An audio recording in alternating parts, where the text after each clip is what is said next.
ter mais eficiência na sua logística, né? Reduzir custo, reduzir acidentes, reduzir veículos rodando vazio, consequentemente CO2, ajudar a reduzir roubo de carga, e no final do dia fazer com que toda a sociedade se beneficie através de uma melhor eficiência logística.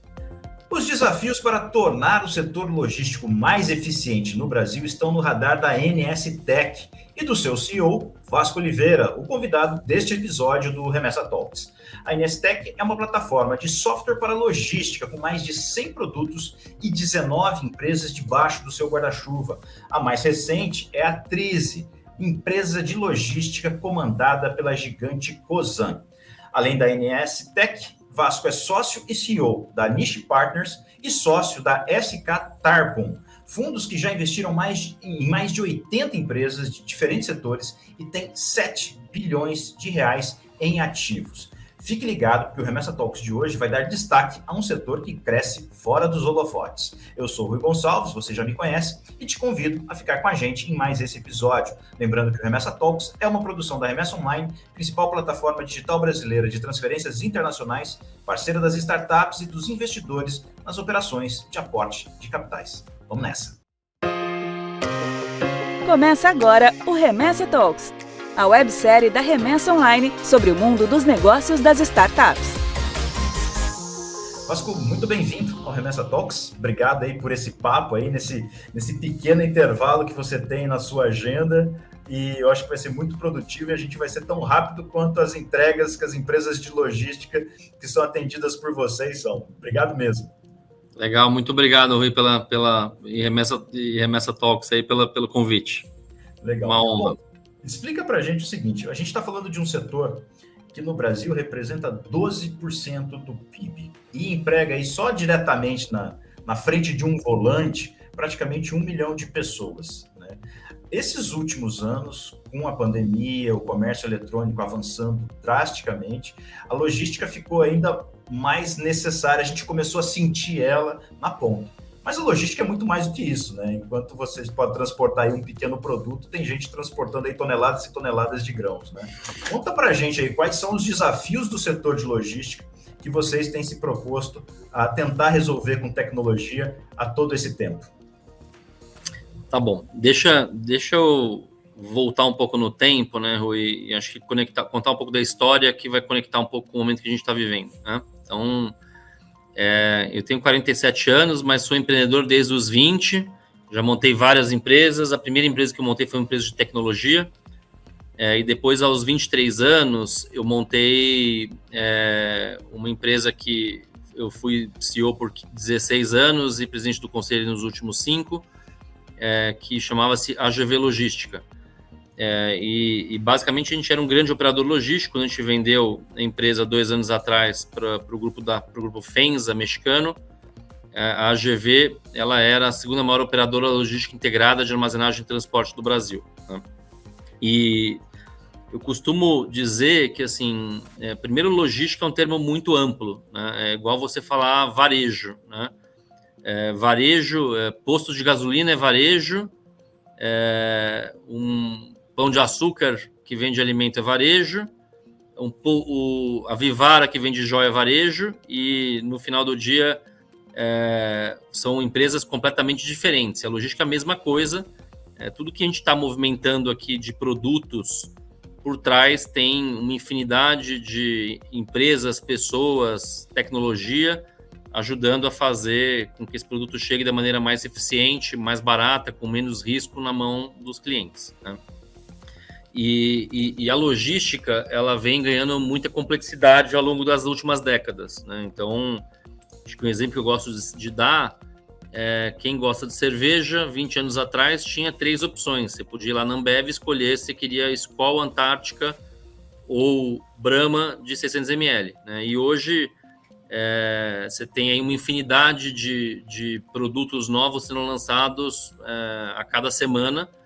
E quando você vai para o lado, isso no lado da indústria, quando você vai para o lado da venda, antigamente você tinha basicamente hipermercado e supermercado. Hoje você tem também uma infinidade de canais, e agora cada vez mais o online e o omnichannel sendo uma realidade.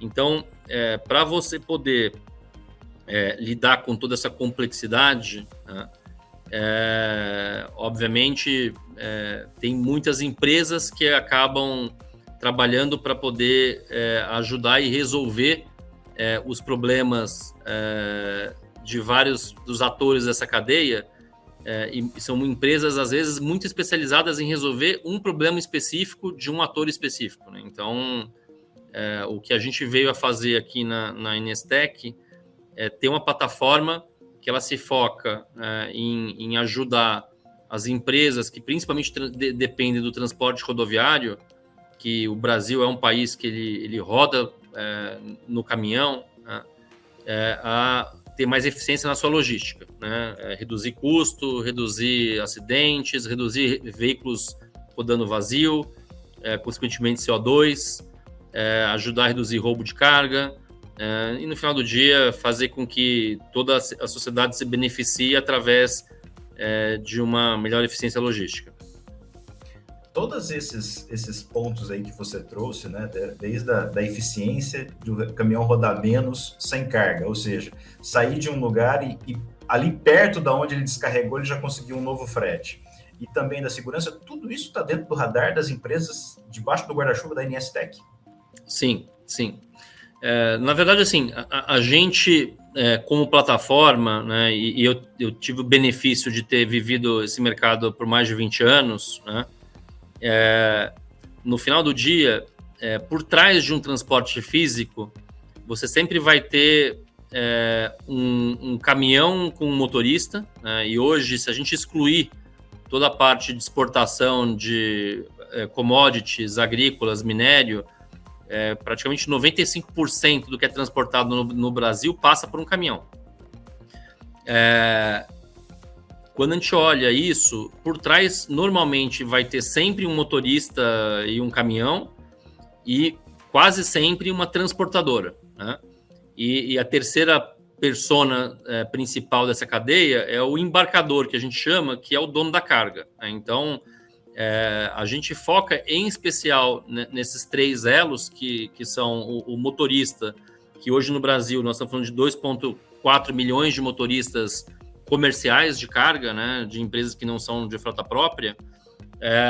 Estamos falando de 160 mil transportadoras e mais de 700 mil embarcadores. Então, essas são as 3 personas principais, mas além desses 3 elos, você tem uma série de outros participantes da cadeia. Por exemplo, corretoras de seguro, seguradoras que vendem seguro para essa cadeia, fornecedores como postos de gasolina, montadoras, empresas de pneu, a parte de produtos financeiros. Então, o que a gente vem fazendo é identificando as principais dores e trazendo soluções para essa plataforma das principais dores que estão por trás do setor, que, como você falou, movimenta aí mais de 12% do PIB do Brasil, quase 13% do PIB do Brasil é gasto nessa logística. Só para você ter uma ideia, quando você compara com números dos Estados Unidos, lá se gasta 7,8%. Então, a gente tem um gap enorme e parte disso se explica pelos modais, né? Porque transportar por caminhão é mais caro que transportar, por exemplo, por ferrovia. A gente não tem a mesma malha ferroviária que os Estados Unidos têm. Então, parte disso tem a ver com infraestrutura, mas grande parte disso tem a ver com produtividade. E nada melhor que tecnologia para ajudar a aumentar a produtividade do setor, né? Então, você trouxe 2 dados que eu acho que é bom a gente trazer o comentário. Então, o primeiro foi justamente esse. A gente está falando de 12%, mais de 12% do PIB, enquanto os Estados Unidos está falando aí em torno de 7%. Nesse segmento, quanto mais você gasta com logística, menos eficiente você é, né? O ideal é que a logística seja um percentual menor do PIB, que significa que a gente está gastando muito com transporte, só para levar alguma coisa de um lado para o outro. E um outro número que você trouxe, que são os 2,4 milhões de transportadores, né? E eu tinha falado agora há pouco, praticamente 1 milhão. 1 milhão é com carteira assinada, é o dado do Ministério do Trabalho, né? Quer dizer, você tem um monte de gente que é autônomo e que também está atuando nesse segmento. Então, a gente está falando, quem tem carteira assinada normalmente trabalha para uma empresa, uma transportadora. Então, a transportadora já tem 1 milhão. Aí você tem mais outro 1 milhão e tanto de motoristas. Mais quase 1,5 milhão que são autônomos e agregados, que a gente chama, né? Então, e que precisam também da tecnologia. no formato de um aplicativo num celular, simplesmente para conseguir pegar o seu frete sem um atravessador, né? Encontrar o local onde buscar o seu frete sem que precise dirigir uma longa distância, porque se ele dirigir muito para pegar o frete, ele vai ser menos remunerado e o frete vai ficar mais caro, né? Claro. E poder trazer agilidade, porque a gente está falando agora de tempo, né? Você tem aí, você pega a questão do Mercado Livre, ele te oferece entregas, às vezes, em menos de 24 horas, dependendo do horário que você fizer uma compra. Ou seja, quando você fala da complexidade, a gente está falando de tudo isso, quer dizer, é uma infinidade de coisas que está acontecendo e que está testando o setor ao extremo, né? Exatamente isso. E como você falou, né, para dar um outro dado, o que é um caminhão produtivo? É um caminhão que está sempre rodando, né, e sempre cheio, né, e sempre visível também, porque também é outra coisa que você quer saber onde está a sua carga, né? Na prática, a gente tem tecnologia na nossa plataforma para todos esses pontos, porque hoje 40% dos caminhões, quando eles estão rodando vazio. O que significa isso? Mais poluição, mais CO2 na atmosfera, mais trânsito, porque obviamente está rodando sem precisar, não deveria estar rodando, né? Então, as nossas tecnologias, elas ajudam exatamente a resolver todos esses problemas, né? Desde otimizar a malha logística para que você rode um caminhão cada vez mais cheio, dar visibilidade para onde está esse caminhão, ajudar a você contratar no menor custo possível, no caso do motorista, ajudar o motorista a achar a carga também. Então, isso tudo faz parte de soluções que estão dentro da nossa plataforma. Eu me lembro que quando o Nelson Piquet deixou a Fórmula 1, ele investiu, e acho que ele foi o primeiro a trazer uma tecnologia de monitoramento de caminhões via satélite. Isso, existe até hoje a companhia. Como isso já tem mais ou menos uns 30 anos, GPS virou a coisa mais banal do mundo de lá para cá, eu imagino que soluções para esse tipo de questão de rastreamento, elas estão mais evoluídas. O que é hoje o grande problema que precisa ser atacado? Eu diria que o maior problema de todos é exatamente esse problema da produtividade de caminhão rodando vazio, né? Então, se você imaginar que hoje, só em transporte rodoviário no Brasil, são gastos mais de 300 bilhões por ano, 40% disso está rodando vazio, nós estamos falando de, no final, 3 Bolsa Família por ano gasto com desperdício, de caminhão rodando vazio que não precisaria estar rodando vazio. Então, você conseguir fazer quem tem o caminhão e quem tem a carga, né, se encontrar de uma maneira mais eficiente, esse é o problema maior do ponto de vista de tamanho financeiro, né? Mas não é só esse, né? Então, para dar um exemplo, por ser um setor também muito informal, um setor onde não só é informal, mas tem muito pouca informação disponível, né? Hoje o transportador, o motorista, ele tem pouco acesso a crédito.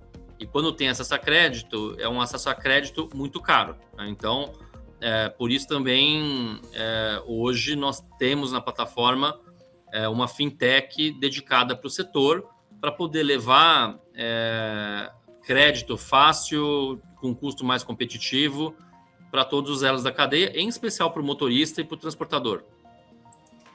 Agora, como é que a gente consegue oferecer efetivamente uma condição de eficiência para a logística brasileira? E por que eu estou te perguntando isso?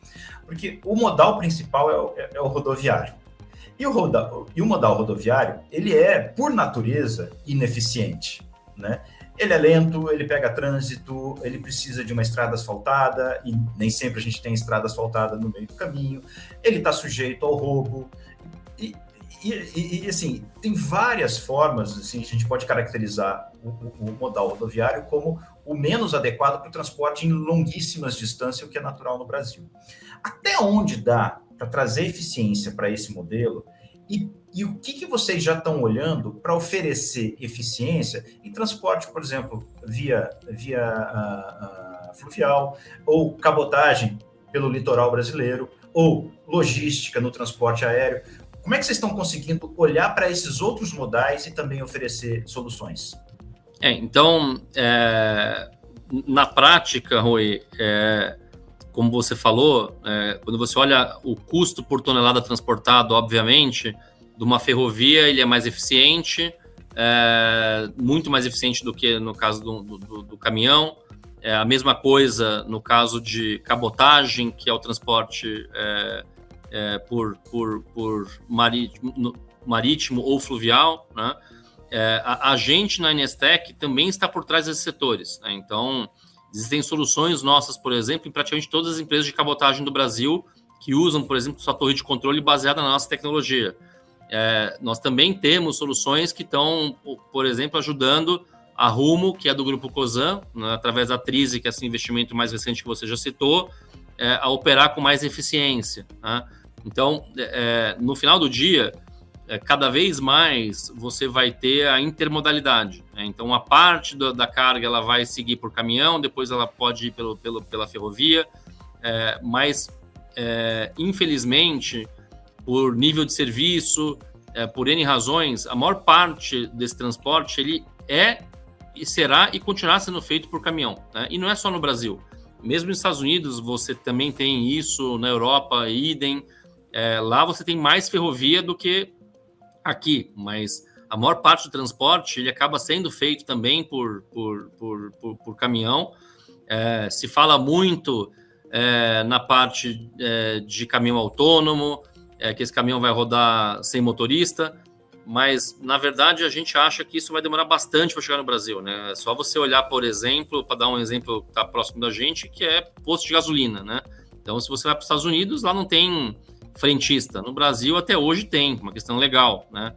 Então, quando você vai para caminhão, você também tem entrega urbana. Como é que vai fazer para fazer a entrega na sua casa? Então, tem coisas que são mais complexas.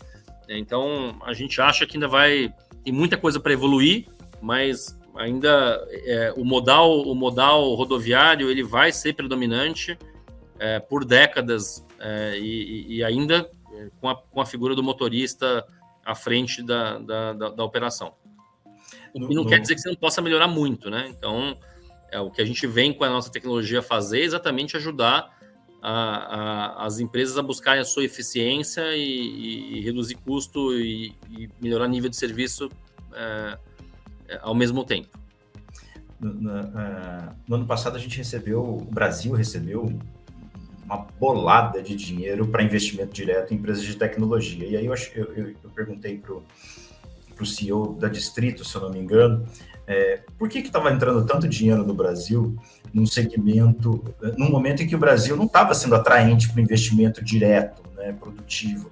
Ele falou assim, porque as startups têm condições de resolver problemas. E você há de concordar comigo que o Brasil tem problema demais para ser resolvido. Você entende dessa forma também? Tem esse espaço para poder crescer, porque a gente tem muito pepino para ser resolvido e a tecnologia pode ser um instrumento para melhorar isso? Mas sem dúvida, na verdade, eu acho que o Brasil está muito atrasado na média em quase todos os setores quando a gente compara o nível de automação e uso de tecnologia comparado com países mais avançados, o que consequentemente na outra ponta traz uma oportunidade enorme para o empreendedor de usar a tecnologia para resolver problemas enormes, né? E diria que não é só na tecnologia, Rui. Se você olhar até agora, uma das coisas que esse governo vem fazendo com competência tem sido a área de infraestrutura, né? Então, mudou-se algumas questões regulatórias ligadas a transporte que permitiram com que o que antigamente era só concessão, hoje, por exemplo, ferrovia, você consegue uma autorização apresentando um projeto que pode ser economicamente viável e você passa a fazer um investimento privado e operar isso de uma maneira privada, o que antigamente era um modelo muito mais amarrado. Isso destravou muito investimento na parte de ferrovia. Mais recentemente fizeram a BR do Mar, que também para poder incentivar mais a cabotagem. Então, eu diria que tanto na parte de infraestrutura quanto na parte de tecnologia, os investimentos estão acontecendo, né? E a gente vai ver, sem dúvida, nos próximos anos, a produtividade e a eficiência melhorar muito. a gente como cliente pessoa física já percebe isso, como você citou, né? Como a gente como cliente, seja de um iFood ou de um Mercado Livre, de uma Magalu, a rapidez das entregas, né? Same day delivery, acontece hoje de uma maneira muito mais eficiente do que acontecia antigamente, né? Isso tem muito a ver com o uso intensivo de tecnologia. E muitas dessas tecnologias por trás tem a gente, apesar do cliente não enxergar.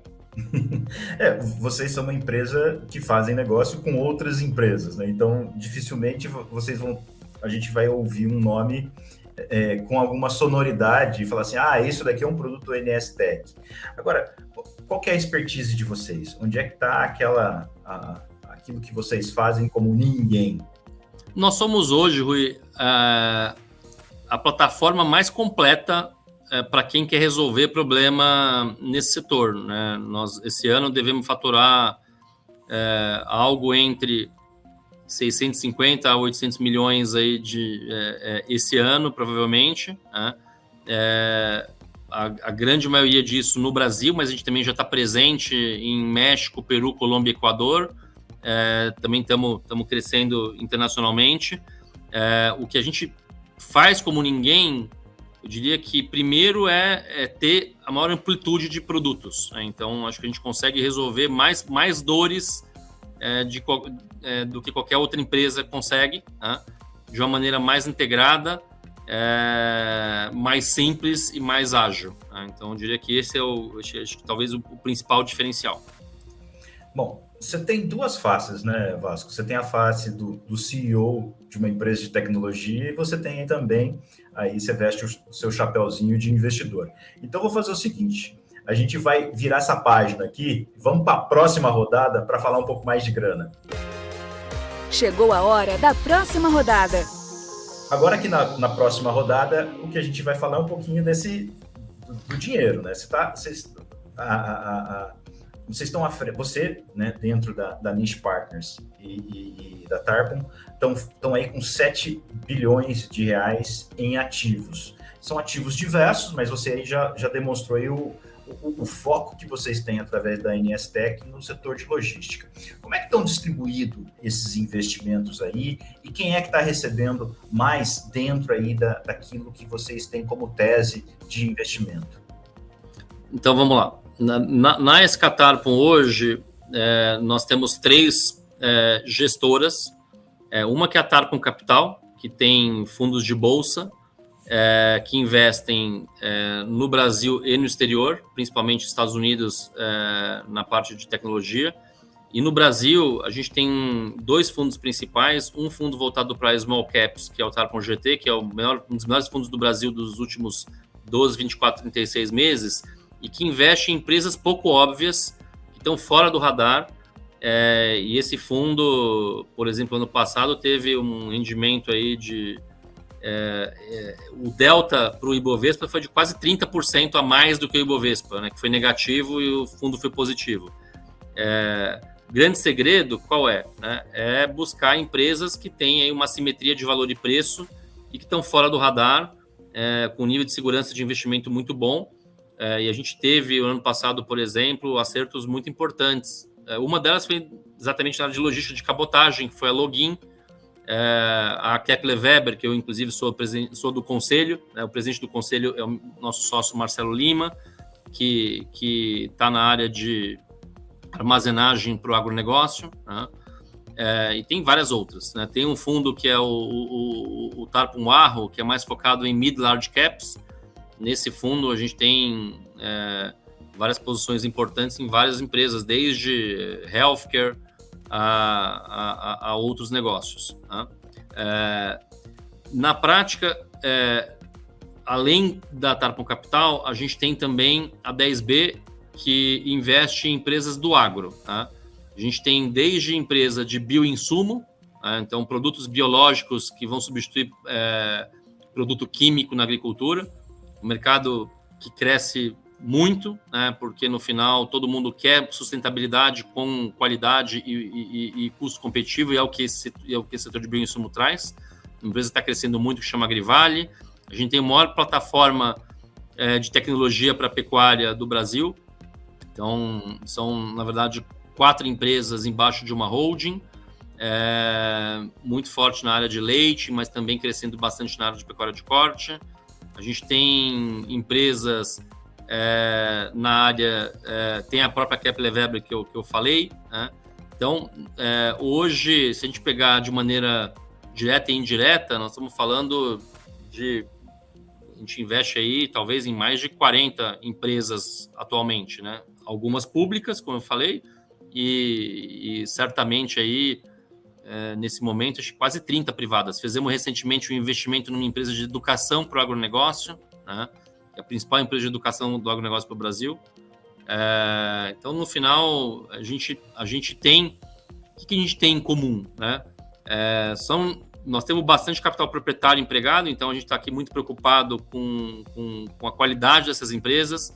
Via de regra, são empresas de bom crescimento, boa geração de caixa, com times muito bons, e cada vez mais com tecnologia na história, né? Então, no final, não tem um setor que tecnologia não esteja disruptando. A própria Kepler, que é uma empresa que tem aí quase centenária, quando a gente olha hoje, muitas histórias aí que a gente vem desenvolvendo na parte de IoT para silo, para poder você ter aí, de fato, uma maior gestão e qualidade dos grãos que são armazenados dentro dos silos, que a gente hoje tem disparado o maior share do Brasil. Então, no fundo, tem muito investimento em tecnologia em qualquer setor, né? Porque tecnologia hoje... Quem não investe em tecnologia está fora do negócio, né? Então... Eu vou abrir um parênteses aqui, porque você falou de investir em empresas públicas, e como na internet tem o perigo dos cortes, empresas públicas entendam empresas listadas em bolsas de valores, não tem nada a ver com empresas estatais ou empresas que têm dinheiro público nelas, né? Perfeito. Você também comentou da Kepler Weber, e na hora que você falou esse nome, me veio na cabeça, assim, eu sou do interior de São Paulo, então eu rodei muito pelas estradas do interior, e o que eu mais vi era silo com uma placa gigantesca escrito Kepler Weber por onde eu passava. A Kepler é uma empresa fantástica, que eu falei, tem quase 100 anos, é uma empresa de origem no Rio Grande do Sul, tem quase 60% de share dos silos no Brasil, então é difícil você andar pelo Brasil e não ver um silo Kepler, né? Apesar da gente ter o maior déficit do mundo, né, em silo. Então, a gente deveria ter muito mais silo do que tem. E a gente é uma grande oportunidade, campeão, né? Uma grande oportunidade, né? Porque a empresa tem um espaço enorme para crescer, porque o Brasil não para. O agro é uma potência, né? Hoje, mais de 25% do nosso PIB vem do agronegócio, e vai continuar crescendo, porque nós temos que alimentar 10B, vem da alusão aos 10 bilhões de pessoas que a gente tem que alimentar até 2050, né? Então, essas pessoas estão no Sudeste Asiático, um crescimento enorme, de aumento de urbanização e renda, o que faz com que tenha uma demanda muito forte de alimentos, e o Brasil é a grande fazenda do mundo, né? Então, a gente tem aqui usando muito tecnologia para produzir. O pessoal da 10B lá investe na produção, e a gente investe aqui na parte do transporte também. Transporte. Mas você falou da falta de silo, né? Mas a gente tem falta de silo, porque a gente tem muito caminhão rodando na estrada, e como demora para chegar no destino, você enche um monte de caminhão e, na verdade, você está silando mercadoria na carroceria desses caminhões, né? É outra ineficiência brasileira que precisa ser corrigida, né? Sem dúvida. Mas acho que independente disso, né? Se você faz conta, qualquer produtor aí de 1.000, 2.000 hectares para cima deveria ter um silo dentro da fazenda, porque no final do dia acaba tendo um benefício enorme de você poder eventualmente ter e guardar o produto para poder comercializar no momento ideal, né, e não ser obrigado a vender numa hora não ideal. E o que a gente vê cada vez mais é essa consciência e investimentos crescentes, a empresa está indo muito bem, e com recorde de faturamento, muito por conta desse mercado, que é um mercado, de um lado, que cresce muito e ainda com um gap enorme de potencial aí, de crescimento. Interessante como esse papo está indo, né? A gente fala de transporte, de repente a gente fala de produção do agronegócio, de repente a gente fala de armazenamento, e agora vamos falar um pouco mais de dinheiro. Da onde vem a grana que alimentam os fundos que vocês estão gerindo? Antigamente, a Tarpon ela tinha a grande maioria dos seus recursos vindo de investidores institucionais, principalmente americanos e canadenses, fundos de pensão, endowments. Mais recentemente, de 2, 3 anos para cá, a gente optou por buscar recursos mais no Brasil, em especial com famílias, e aí depende um pouco do perfil de investimento, né? Então, se você olhar para os fundos de bolsa, esses fundos estão nas principais plataformas de investimento do Brasil, então você, pessoa física, pode investir, né? Direto via plataforma, ou via o seu assessor, ou via o seu family office. Quando a gente vai para investimentos privados, que estão falando de investidores um pouco mais sofisticados, com uma visão de prazo maior, o que a gente busca são famílias, muitas das quais são próximas nossas. Por quê? Porque a gente sabe que assim, a gente quer gente para ser mais do que investidor, sócio, com uma visão de longo prazo, com uma visão de construir coisas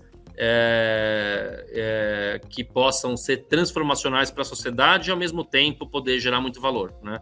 Na prática, o que a gente percebeu aqui ao analisar esses mais de 70, talvez hoje mais de 80 investimentos feitos aí pelo nosso ecossistema da SK Tarpon ao longo de quase 20 anos, é que os investimentos que a gente conseguiu ter histórias de crescimento, alinhamento societário e ficar mais tempo investido, foram os investimentos que a gente teve mais retorno ao longo do tempo. Então, tem várias histórias. A Ômega, que é uma história que a Tarpon investiu numa startup e fez mais de 10 aumentos de capital ao longo da história, levou a empresa para a Bolsa. Hoje, a principal empresa de energia renovável do Brasil. É um bom exemplo de um investimento longevo, de você poder ficar muito tempo e ter retornos muito bons, né? E, na verdade, é uma empresa que está só no começo, né? Tem uma linda história pela frente, inclusive nos Estados Unidos, agora começando a ir para os Estados Unidos também, né? Então, no fundo, hoje a gente está buscando mais, diria, de famílias brasileiras. E como é que o investidor, o empreendedor chega até vocês e apresenta o negócio deles? Como é que é isso? Como é que é esse processo de captação de novos investimentos? E me fala também um pouco sobre a estratégia de fusões e aquisições de vocês, porque vocês estão muito ativos nisso, né? Uma boa parte do investimento que a ANS recebeu no ano passado, do aporte que foi feito por vocês na ANS, tá voltado a fusões e aquisições. Então, vamos separar então primeiro a SK Tarpon Niche da Inestec, né? A SK Tarpon Niche, a gente gosta muito de teses proprietárias, né? A gente recebe centenas ou milhares de empresas por ano buscando investimento, muitas diretas, outras via advisor, mas o que a gente mais gosta de fato é de criar teses proprietárias com uma cabeça diferente, como foi a Inestec. Então foi uma ideia totalmente proprietária, criada do zero por nós, e que tem muito a ver com o DNA da Tarpon de pensar fora da caixa e criar coisas de fato criativas e que fogem do senso comum, né? Na Inestec, a gente como plataforma parte sempre da dor do cliente para a solução, e essa solução ela pode ser muitas vezes desenvolvida dentro de casa ou pode também a gente optar por uma questão de time to market ou achar o time certo e o sócio certo, também partir para uma aquisição, né? A gente sempre busca, como eu falei, primeiro entender a dor do cliente, entender o que a gente quer resolver e daí a gente vai atrás da melhor solução, né? Como a gente é uma empresa que está presente, conhece profundamente o setor de logística, pela minha história, e não só a minha história, mas a história de todos os empreendedores que a gente trouxe juntos, né? Acho que é muito difícil ter uma empresa que a gente não conheça, que está nesse setor, e isso faz com que praticamente qualquer negócio que está nessa área passe por nós, né? Nós acabamos fazendo uma fusão no ano passado com o grupo Praxio, que é controlado por um fundo sueco chamado Greenbridge, né? E o que a gente quer fazer, de uma certa forma, é repetir um pouco a história do que o principal sócio da Greenbridge, que é o Ola Holland, junto com o Melker Shore, acabaram fazendo na Hexagon. A Hexagon é uma empresa sueca que, há 20 anos atrás, valia 100 milhões de dólares, um pouco mais de 100 milhões de dólares, e hoje, depois de 20 anos, tem um market cap de por volta de 35 bilhões de dólares, né? Então, eles fizeram, nesse caso, a partir da Suécia, essa plataforma que hoje está no mundo inteiro. A gente quer, de uma certa forma, replicar essa história com foco em logística, inicialmente Brasil e América Latina, mas a ideia é ficar investido nisso por décadas e estar no mundo inteiro, inclusive, né? Então, é um pouco do que a gente quer fazer aqui. E a gente tem, então, essa metodologia de partir da dor para a solução, da solução para potenciais ou desenvolvimento próprio ou fazer investimentos. Hoje, só em tecnologia, nós estamos falando aí de aproximadamente 500 pessoas na nossa área de tecnologia, desenvolvendo tecnologia proprietária, que certamente muitas delas têm potencial para estar no mundo inteiro. E aí, falando um pouquinho das fusões, saindo da caixinha da Scartarpon e indo direto de volta para a NSTech, como é que está aí a proposta, a estratégia de vocês de fusões e aquisições? Então, é o que eu falei, né? A fusão e a aquisição, ela é uma consequência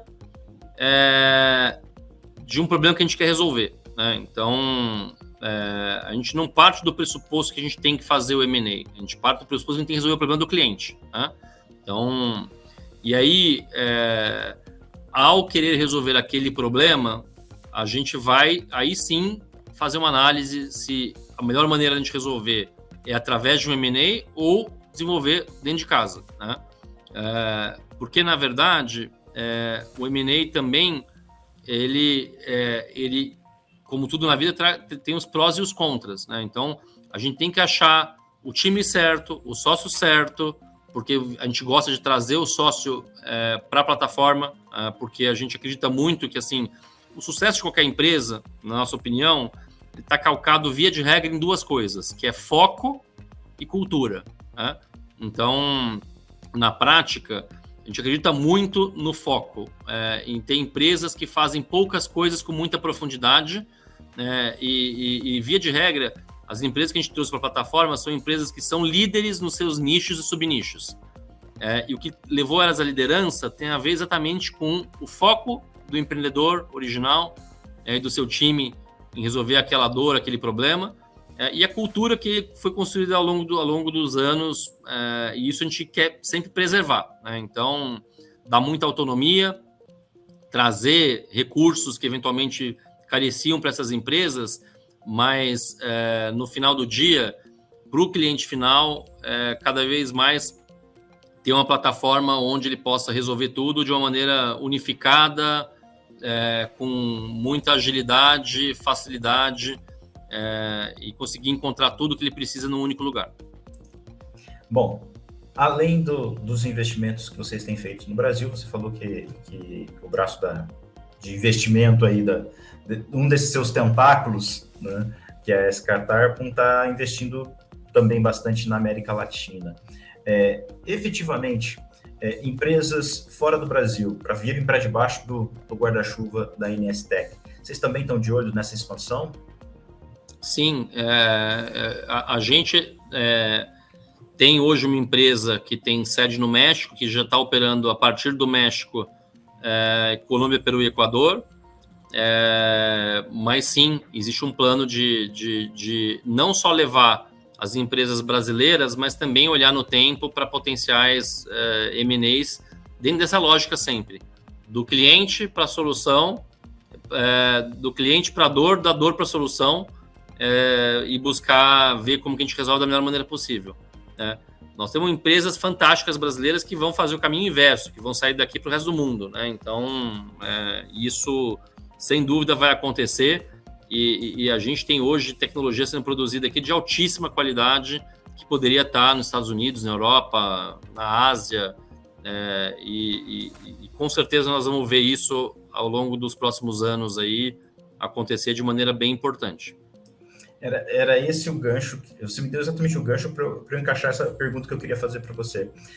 A gente passou muito tempo sendo um país que recebia as multinacionais e tínhamos pouquíssimas multinacionais brasileiras. Você acha que a tecnologia é o caminho para o Brasil expandir a quantidade de empresas nascidas aqui dentro e que estão operando em diversos lugares do mundo? Não tenho a menor dúvida disso, porque primeiro que a tecnologia é muito mais fácil de ser exportável, né? Porque no final do dia você consegue hoje, com produtos na nuvem, tá no mundo inteiro, e a gente, até por uma questão de câmbio hoje, tem uma competitividade de custo bastante importante, né?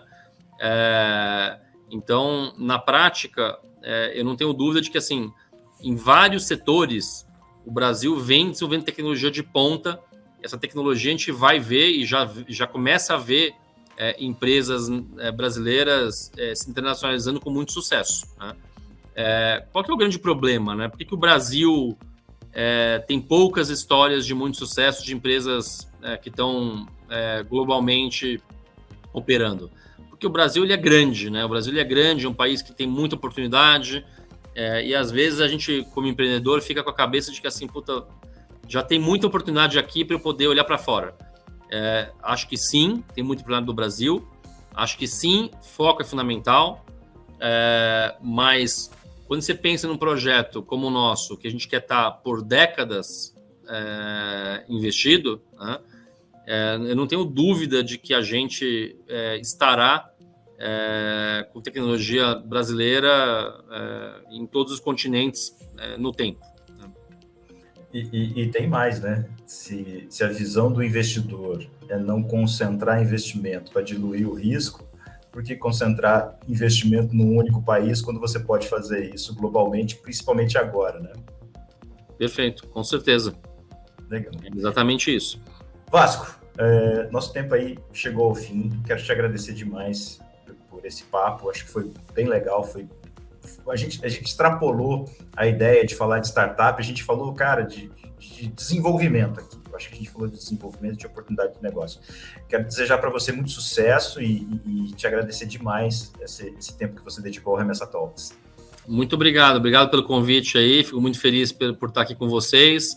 E aí o que você falou, né? No final, eu acho que as startups, o que elas fazem é ajudar o país a se desenvolver. Eu acho que, assim, para mim, nada ajuda mais o país do que o empreendedorismo, né? Então, eu sempre fui empreendedor e tenho uma paixão enorme por estar ajudando outros empreendedores aí para um outro patamar.